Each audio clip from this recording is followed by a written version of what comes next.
St. Bernard Community Improvement Corporation. If we could please have a roll call by the Vice President.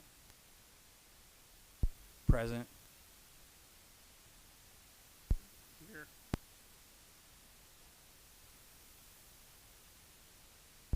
Here. Here. Here.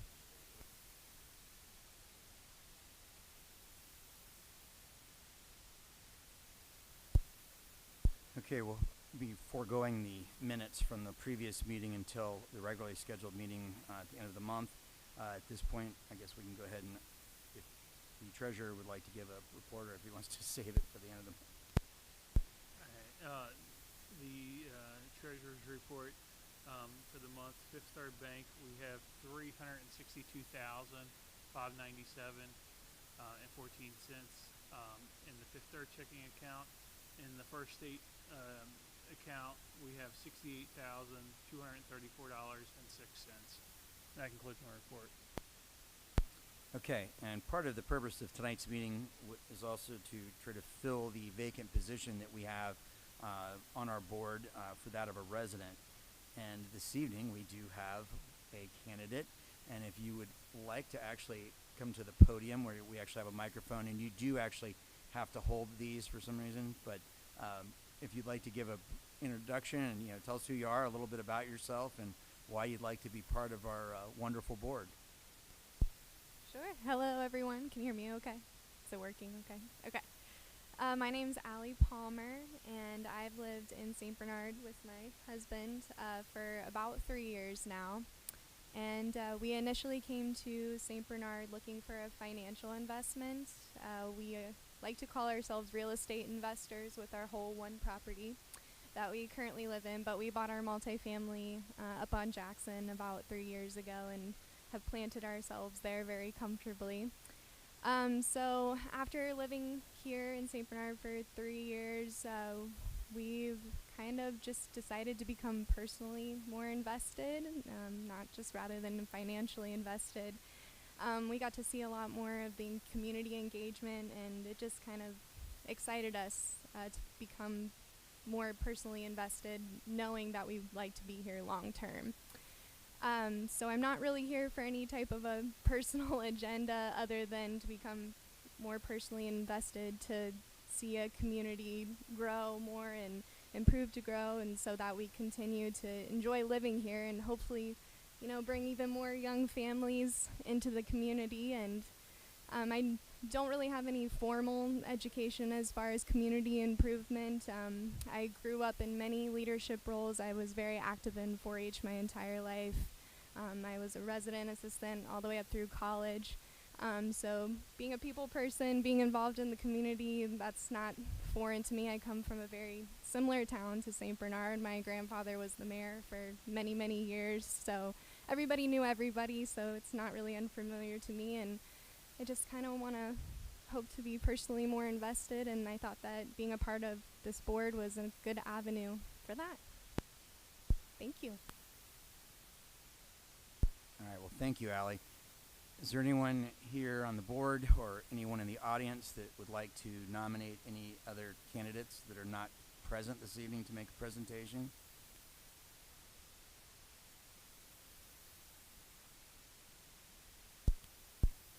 At this point, I'm going to ask for, basically we go forward and we'll make a vote on accepting. We might as well just go right down. Sir, is there a motion to accept Allie Hebert as a board member for the St. Bernard Community Improvement Corporation? I'll make a motion.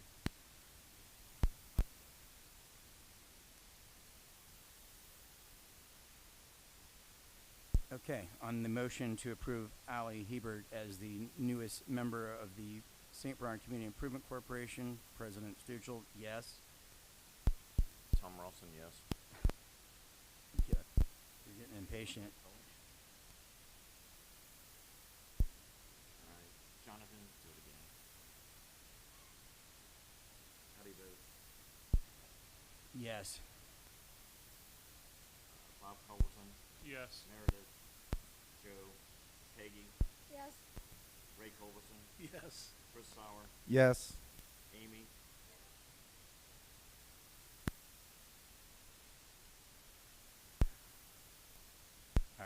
not sure we'll have to let you have any more microphone time here on running the meeting, but you're going to start getting used to this. Okay, as far as an we should actually go ahead and welcome our board member. So you can just put Joe Brickler's little tablet down there, and you'll have your agenda right there, and we'll make you up a new nameplate here so you can join us.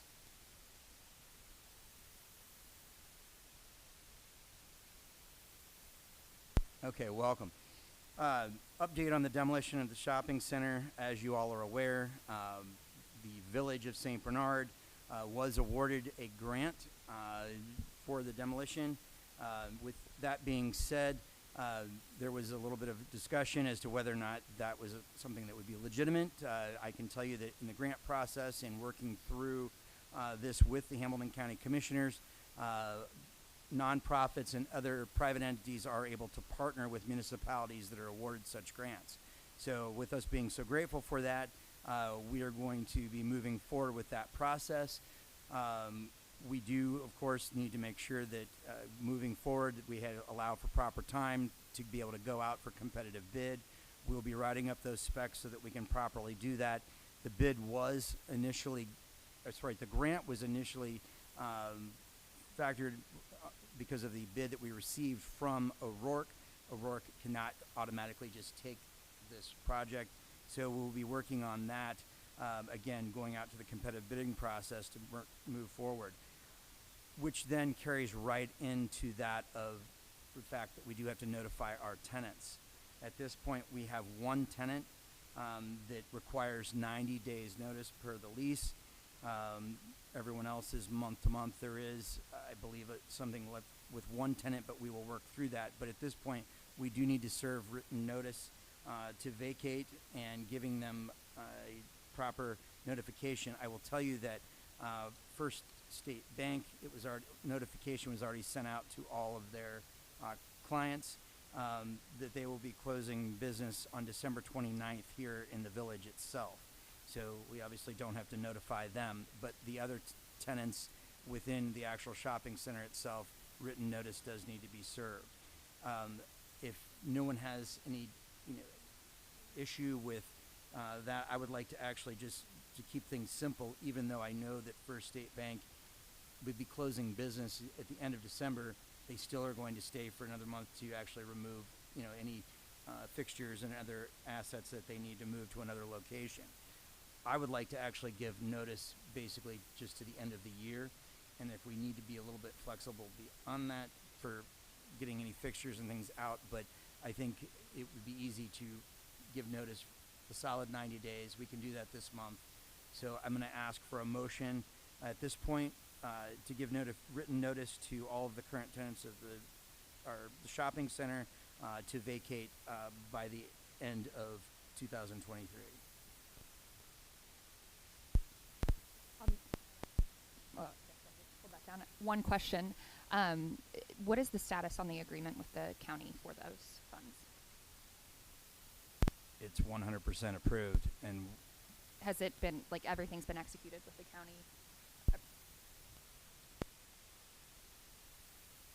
no, yes, it has 100%. So I went through the entire process. So yes, it has been 100% executed, and we are in a position where we now can again go out for competitive bid. So, but we have to have we actually have to have the demo completed by the end of 24. Jonathan, quick question. What's our status with the developer, the contractor? Are we officially under contract with the developer? And second, I just lost my train of thought on that.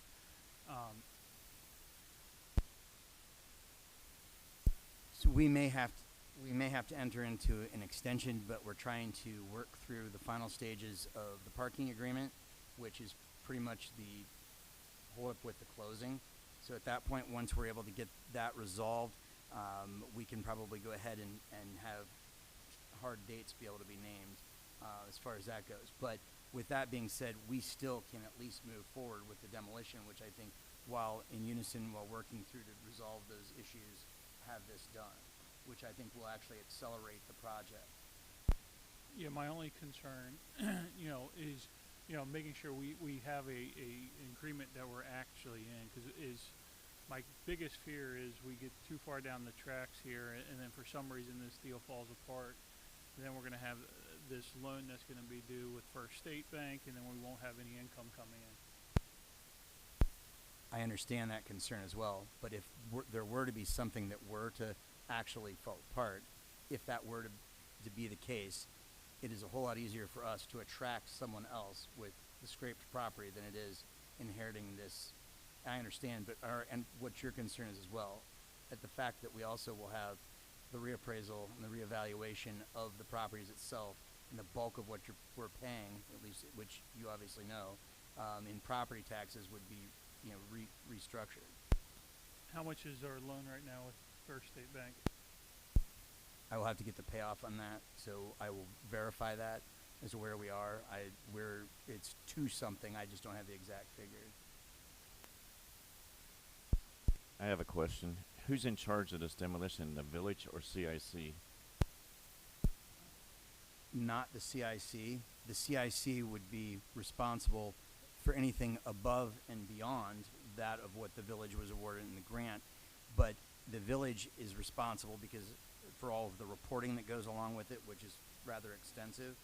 So the village again would be paying for that. They've already appropriated the funds to allow for that to happen, and then, as I said, anything above and beyond that would have to be paid for either by the CIC or the developer. But the goal, obviously, would be is to stay within what the original bid, and I don't think that's going to be an issue. Okay, another question is, who's drawing up the contract on what gets demolished and what's going to be there? Is that like the village, or is that us? It is definitely not the CIC. So the village would be drawing up those specs, and again, knowing that the two structures that would be demolished and any other site prep will be appropriately included in the actual bid package. Mr. President. Okay. Just so the residents know, we pay about $38,000 a year just in property tax on that alone. I know you said the property tax, but I think people need to know how much that is. Is it 20? Or 20, 20, okay. Well, with our new valuations, who knows? But I would think that would easily cover any loan. I mean, I just would think that off the top of my head, especially if we get the property reevaluated with just land. And I would also think that my personal opinion is we just got handed $319,000, tear it down. And at least then we're showing the public we're making, progress. And even if this development even did back out, I think it would be a lot easier to find another developer with just plain land and not a big obsolete shopping center on it. But that's just my 2 cents. Well, and it also opens up the opportunity, if that were the route that we ended up going down at some point. The land bank does have holding agreements, and it's not uncommon for them to hold properties in this situation. Therefore, we would be deferring property taxes at that point because they don't pay property tax. So it's, the holding costs are covered at that point. I have another question. Where are we going to get income for the next 2 years if we tear the thing down? So at some point, we have no choice. And you also know that even if indeed, once things are finalized with the developer, there is going to be a period of time when we're not going to have revenue coming in. I mean, that is an obvious risk. But also in our agreement, being a partner in the project, again, as time progresses, hopefully then revenue would be rolling in for our portion as well. But again, we have to take some risk. Otherwise, we can't develop the property. Okay, that still doesn't answer my question, is how are we going to pay future bills then in between the shop or the thing being completed and income coming in? So with an attempt to answer your question again, we still have to take a risk to tear it down. We cannot move forward with a project that will be income producing in the future without. So the fact that we will also have a reduction in expenses based upon we won't have to be dealing with all the maintenance, we won't have to be dealing with the same amount of property taxes that we're paying. So it should balance out for a period of time I can't give you the exact figures, but we have no choice but to take some risk in demoing the property, being able to move forward with the current developer or someone else. But we have no other choice. Yeah, Tom, just so you know, if you take out that expense down there, I mean, that's the majority of our expenses. I mean, all of our other properties, off the top of my head, it's just minimum fees with the waterworks. I think it's just a maintenance, like a $25 fee for just, I guess, to keep the connection. But yeah, once you take out those two parcels down there, your expenses go away. I mean, I shouldn't say go away. They're very small. Mr. President, I'm going to pull one, y'all pull on me every Thursday. Would you happen to know close, Bob, like what is the revenue over the expenses? Like, aren't they pretty darn close to each other? Like the revenue versus the expenses, like, you know, when we take the revenue in, once we pay all the expenses, what's left over? Is there a whole lot in between?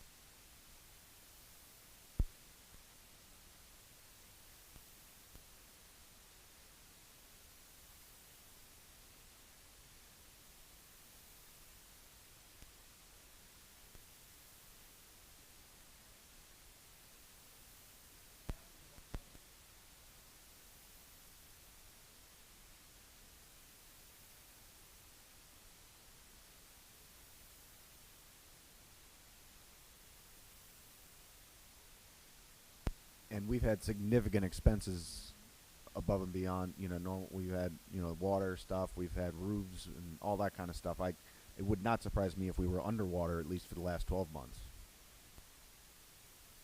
Yeah, these properties as they stand are a liability. It's Jonathan, real quick. I'm assuming when we had other deals in place, we've tested that building to make sure there's no contaminants, no lead or anything that would become an issue when they go to tear that down. That would That's be all typically part of the process. Yeah, Yeah. and that's actually factored in as well. I'd like to make a motion that we send out the vacate letters for the end of the year. I'll second it. Do you want to do a roll call vote on that? Might as well, if I think it's important enough in this one. So on the motion to provide notification with an order to vacate to all of the tenants for the shopping center.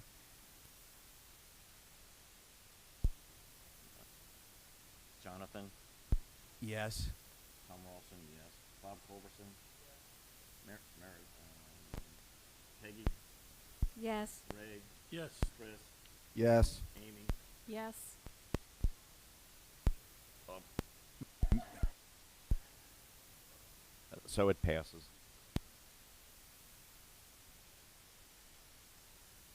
Okay, we may have to talk about this microphone thing here. Update on the engineering firm's feasibility study for the Bigby drive-through. I do believe that is actually going to be worthy enough to still hold our September 26th meeting.